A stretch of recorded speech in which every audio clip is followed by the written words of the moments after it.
Isaías, consolaos, pueblo mío. Este es el nombre del folleto que vamos a estudiar durante el primer trimestre de este nuevo año que recién se inicia. Con este folleto cubriremos enero, febrero y marzo.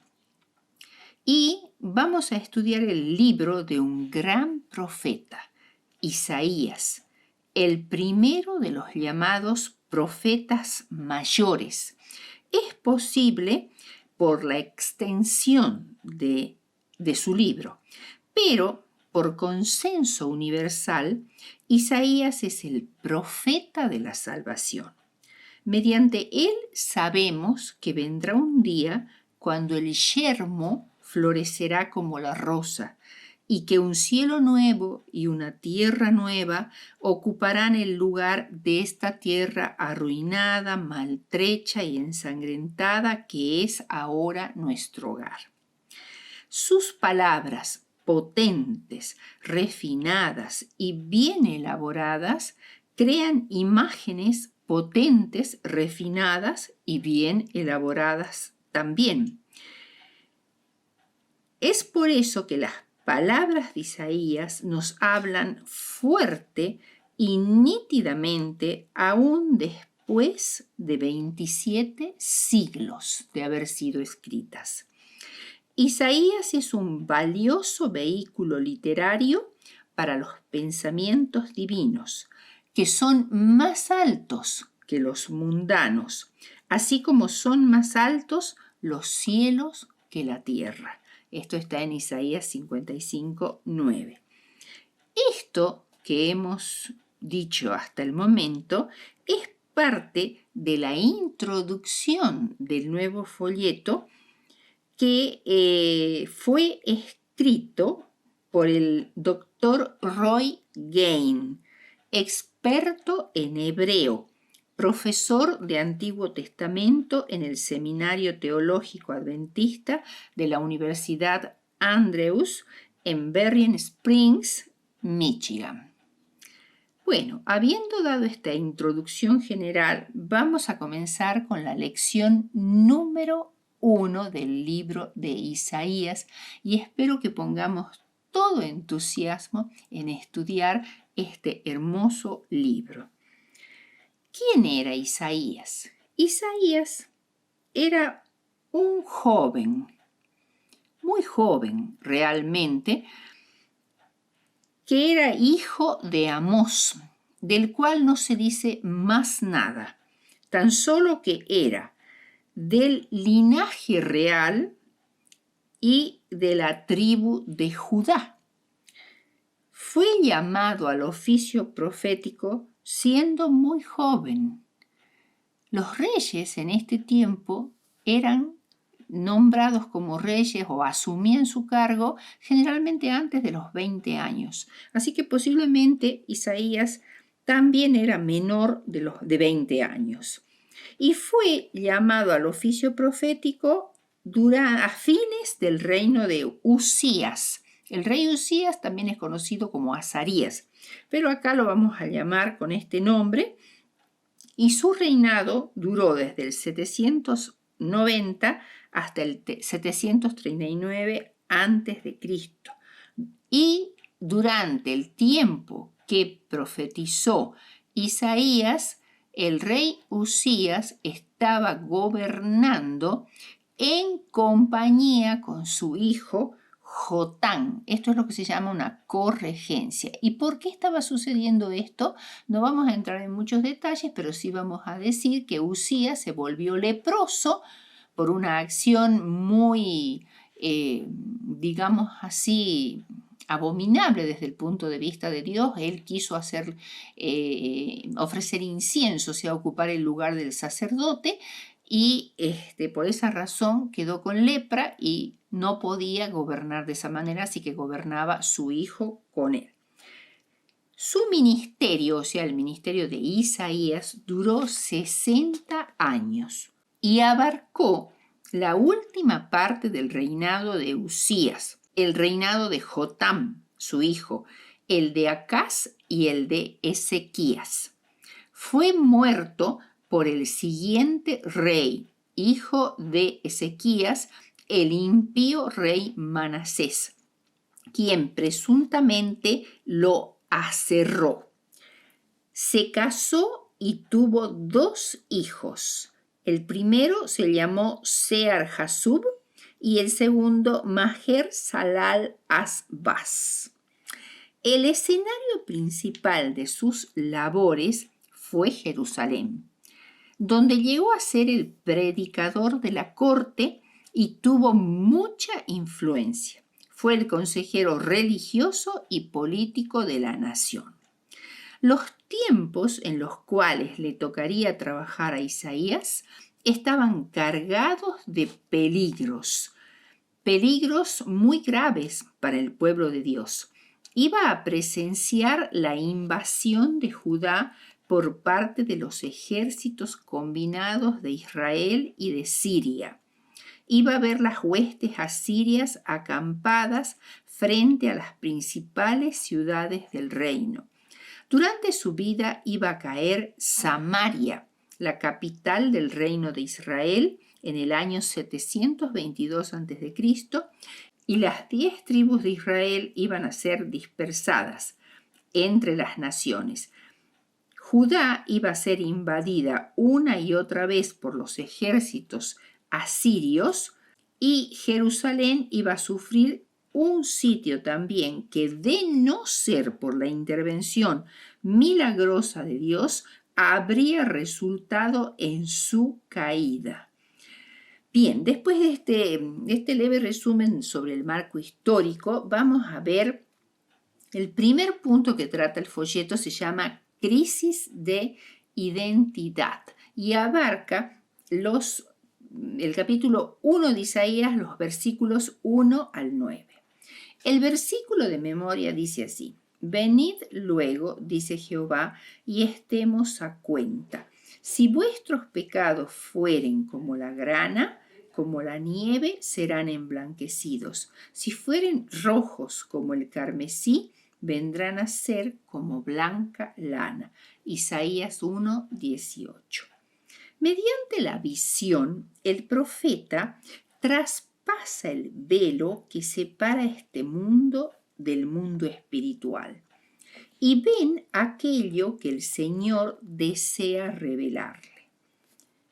Las visiones de Isaías tenían que ver fundamentalmente con Judá y Jerusalén, pero también alcanzaban a las naciones vecinas y alcanzan hasta nuestro mundo hoy.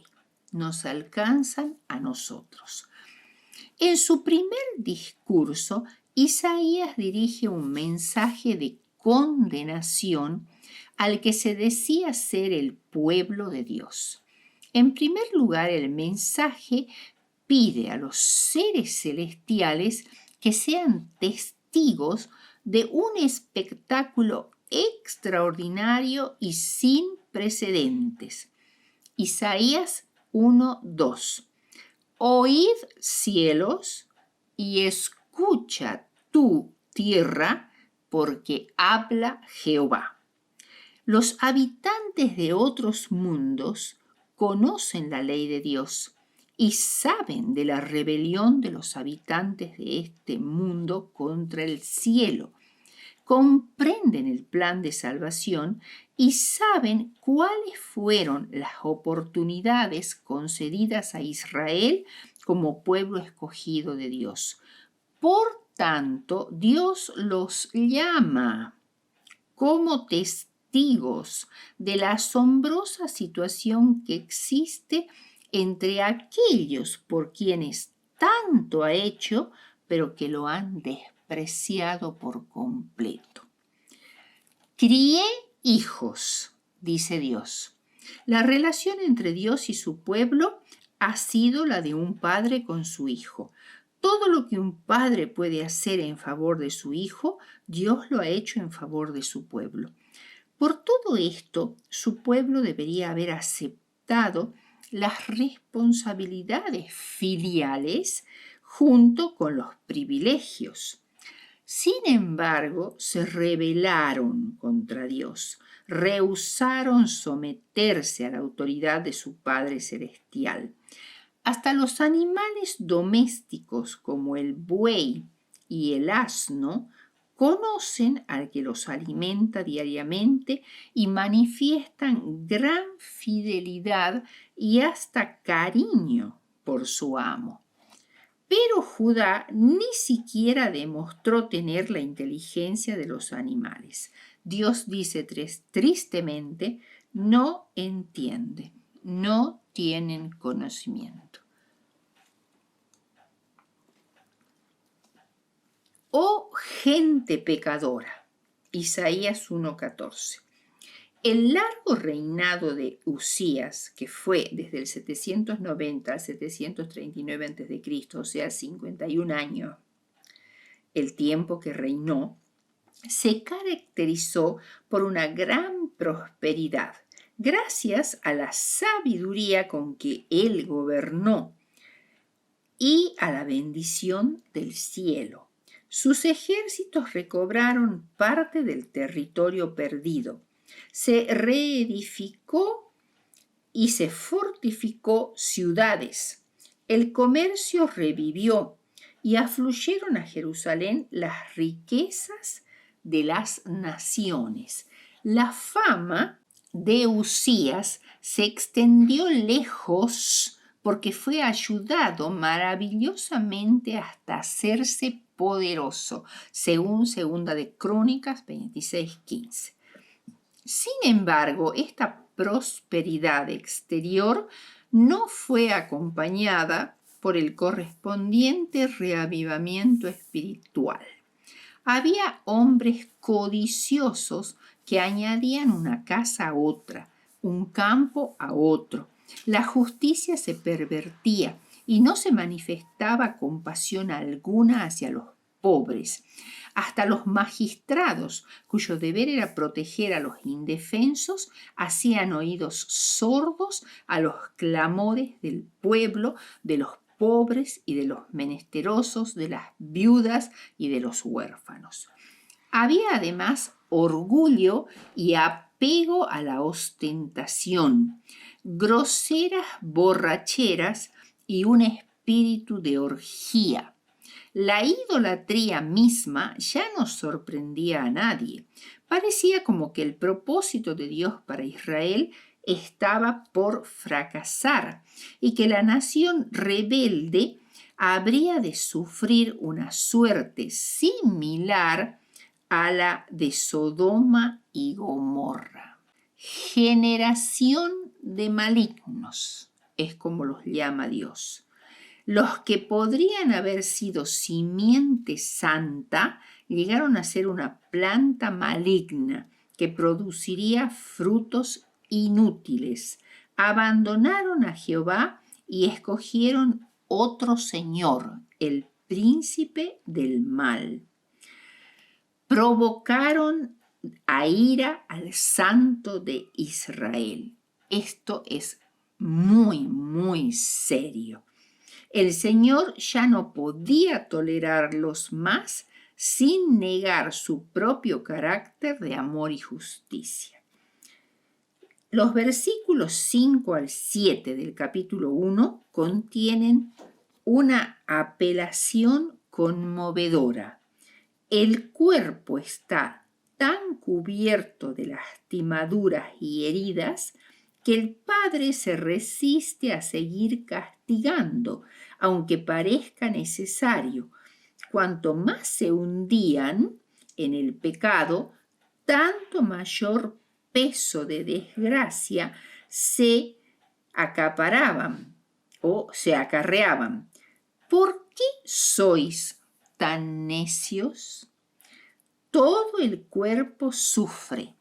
Por todos lados Isaías veía heridas abiertas, purulentas, sangrantes. La nación se encontraba en una situación crítica. Estaba a punto de fallecer. Versículos 7 y 8. La tierra está destruida. Nuestras ciudades están puestas a fuego. Nuestra tierra comida por extranjeros. Esta es ahora una descripción literal y no figurada de Judá en el tiempo de las invasiones asirias. Con su acostumbrada, implacable crueldad, los asirios habían devastado el país, quemando, saqueando y matando. Muchas ciudades fuertes habían sido tomadas e innumerables aldeas destruidas. Finalmente el versículo 8 dice: la hija de Sión, es decir, Jerusalén, la capital del reino de Judá, queda como enramada en viña, es decir, como una choza o puesto en el cual permanecía el vigilante de la viña durante la vendimia, una vivienda muy precaria y carente de protección, y como cabaña en melonar, o sea, una especie de resguardo para que allí viviera alguien durante el verano a fin de proteger la cosecha de los melones contra los ladrones. Y finalmente termina diciendo: seríamos como Sodoma y semejantes a Gomorra. El segundo punto que trata el folleto, la lección número 1, dice ritualismo putrefacto. Y vamos en el capítulo 1 de Isaías desde el 10 al 17. Una solemnísima exhortación a los gobernantes y al pueblo. Dios se dirige a ellos diciéndole: pueblo de Gomorra, príncipes de Sodoma, ¿para qué me sirve vuestro putrefacto ritualismo? Judá todavía tenía la apariencia de ser una nación muy religiosa. Se ofrecían muchos sacrificios, pero había poca verdadera religión. Conocían las formas externas de la religión, pero no comprendían que necesitaban un Salvador y tampoco lo que era la justicia. Los sacrificios ofrecidos sin genuino arrepentimiento son vana ofrenda y abominación para Dios. Dios ha dicho claramente que cuando falta la obediencia, aún la oración le resulta abominable. Proverbios 28:9. No puedo sufrir vuestras fiestas solemnes, no las puedo soportar. Los servicios religiosos de los días solemnes, acompañados de una vida inicua, son una ofensa al Señor. Los israelitas daban mucha importancia a las formas de la religión y poca importancia a la rectitud. Violaban abiertamente los solemnes mandamientos de la ley de Dios. Ningún manto de formalismo podía cubrir sus pecados flagrantes. Cada pecador necesita purificación moral. Su corazón debe ser limpiado de la corrupción y Dios estaba más que dispuesto a limpiarlos. Pero Él pedía lo siguiente: primero, dejad de hacer lo malo. Segundo, aprended a hacer el bien. Esto no es sencillo, es un lento y difícil proceso el que se debe pasar para aprender a hacer el bien. Se necesita esfuerzo, firmeza de propósito y ayuda del cielo. Este aprendizaje incluye hacer lo justo, restituir al agraviado, aliviar al oprimido, defender la causa del huérfano y de la viuda. Y el tercer punto es: venid luego y estemos a cuenta. Venid y entendámonos, en otras palabras, para tratar libre y francamente nuestros problemas con un Padre bondadoso y amigo. Dios es razonable y desea que los hombres comprendan que para provecho de ellos, Él desea que abandonen el pecado y anden por sendas de justicia. Dios nos asegura que no importa cuán culpables podamos haber sido en el pasado, ni cuán consumado sea nuestro pecado, todavía Él puede devolvernos la pureza y la santidad. El tercer punto que toca nuestra lección es comer o ser consumido. No es un decreto arbitrario por el cual Dios condena al pecador, sino que éste tan solo cosecha lo que Él mismo ha sembrado. Esto es sencillamente la consecuencia natural de causa y efecto. Toda persona tiene su destino enteramente en sus manos. En su poder está el determinar si su futuro será feliz o desdichado.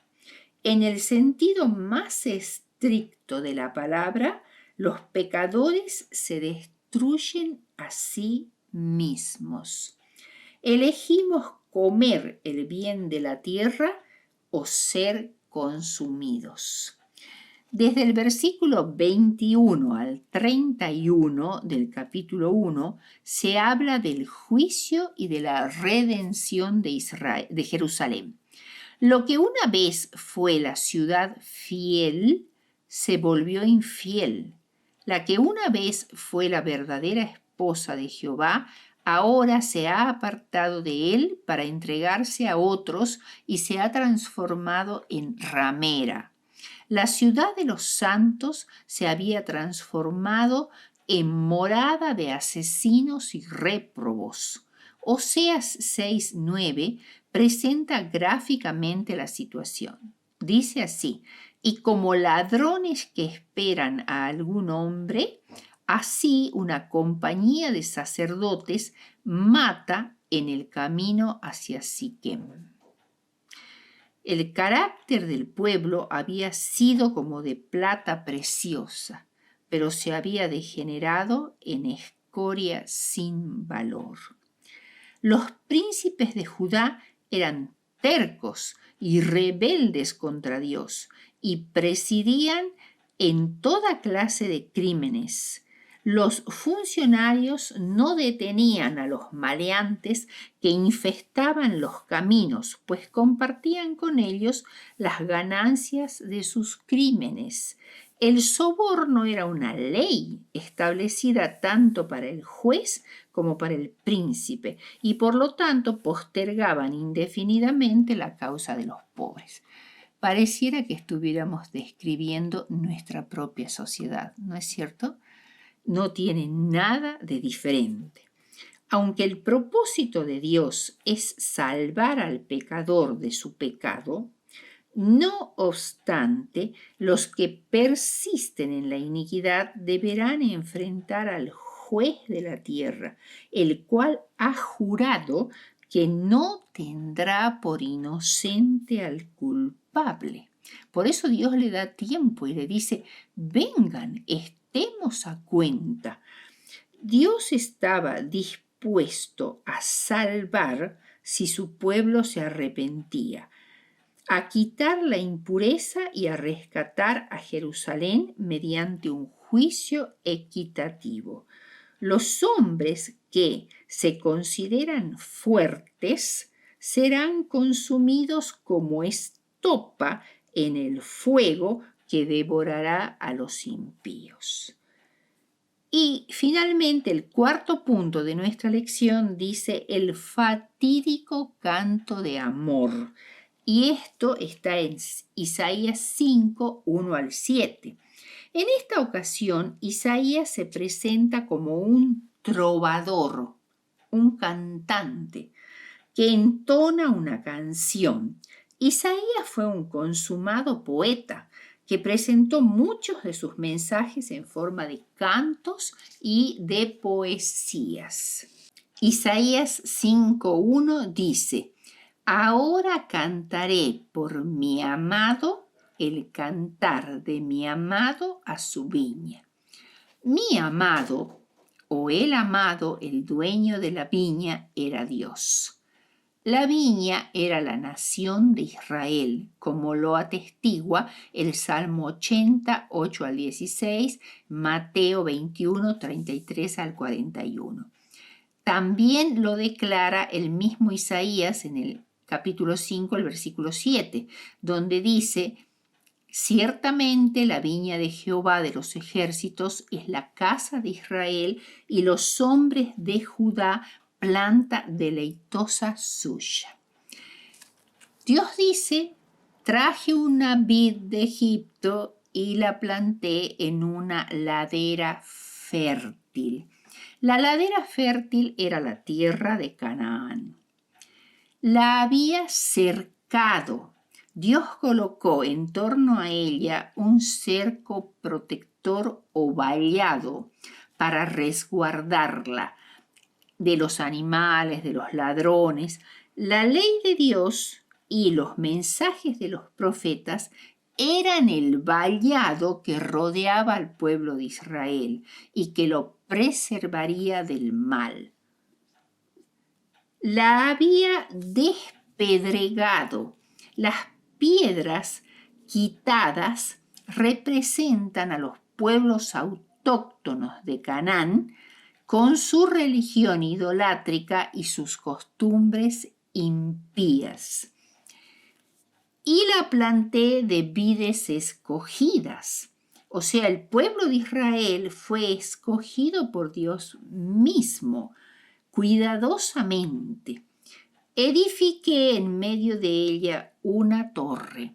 La torre del viñedo era el santo templo de Dios, que era el santuario de Dios en la tierra, su lugar de morada en medio de los hombres.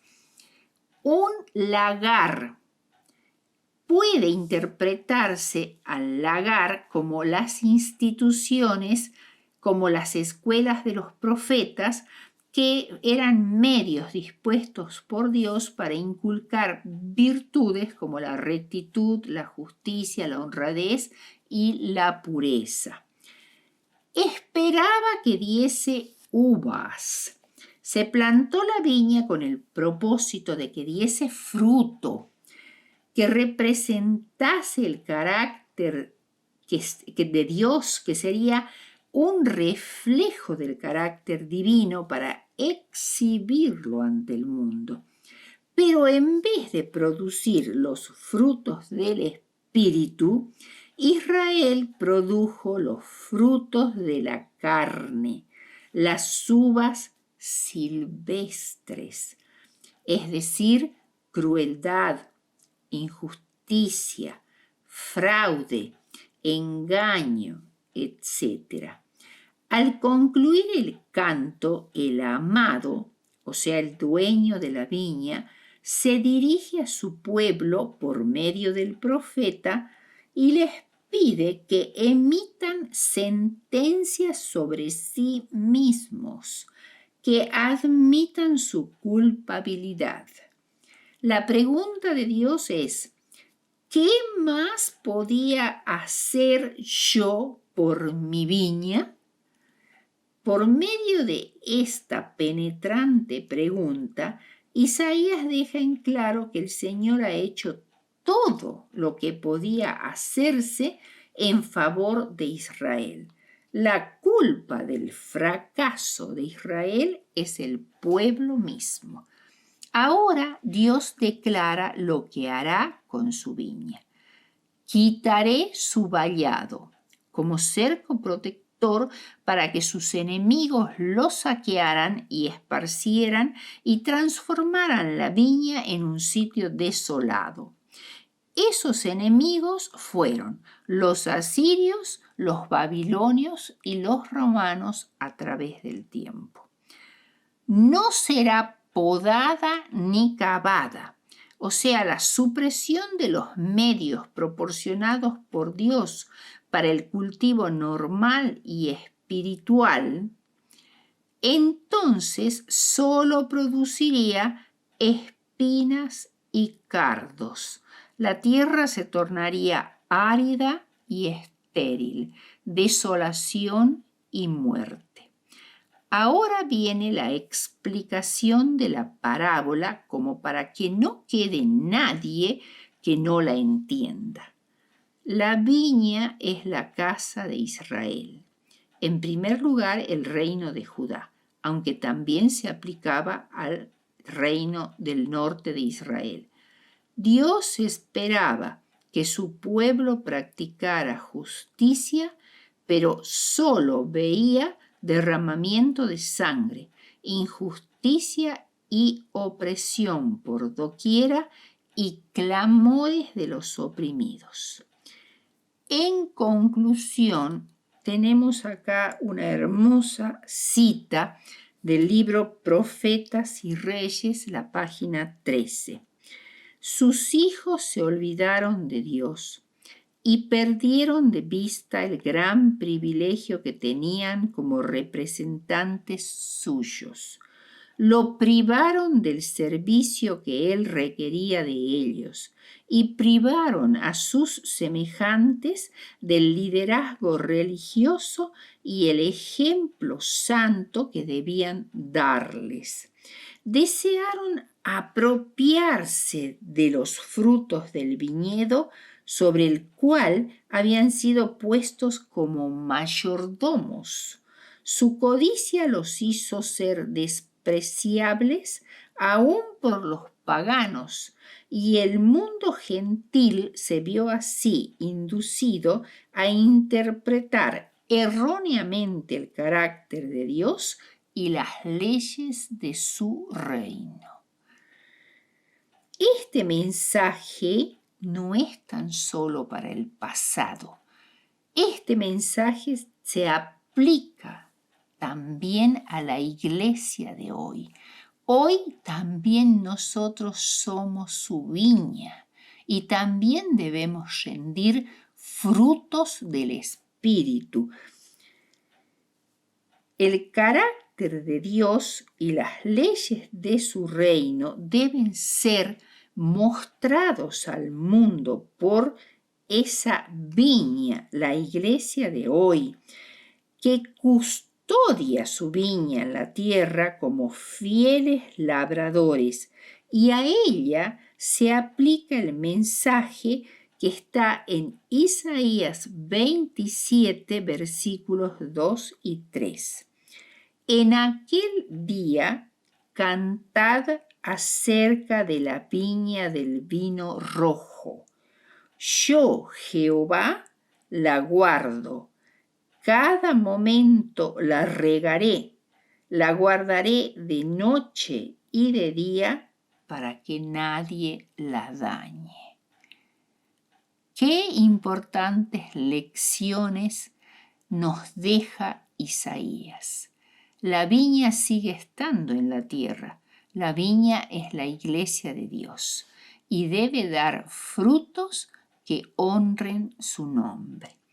Queremos decir además que esperamos que este nuevo año que se inicia sea mucho mejor que el que hemos pasado, que hayamos aprendido algo de toda la tristeza y desgracia que hemos soportado durante el 2020 y que el 2021 nos pueda ofrecer oportunidades para predicar, oportunidades para crecer, oportunidades para arrepentirnos e ir y estar a cuenta frente a Dios para que nuestros pecados, aunque sean como la grana, sean emblanquecidos como la nieve. Que Dios nos bendiga a todos y nos dé mucha felicidad y prosperidad, además de conocimiento en este nuevo año que se inicia. Amén.